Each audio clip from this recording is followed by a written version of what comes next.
nek sabine ngalam kang nglindung jagat tandhaku donyaku ya duweku dhewe prajurit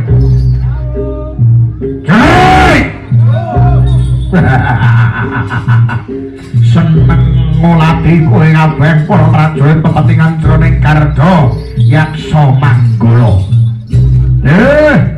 Dina kalengane aja kanthi lali marang wajibamunata titi katine praja. Mula kowe minangka dadi manggalaning jurit jroning jaranan Garda Yaksa Manggala. Kudu tansah ngugemi apa kang dadi prasetyaning jurit.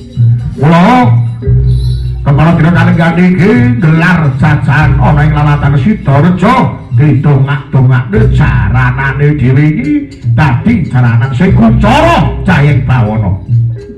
Sing bisa terkenal sing laris ngungkul-ngungkuli jaranan liyane ya. Surit!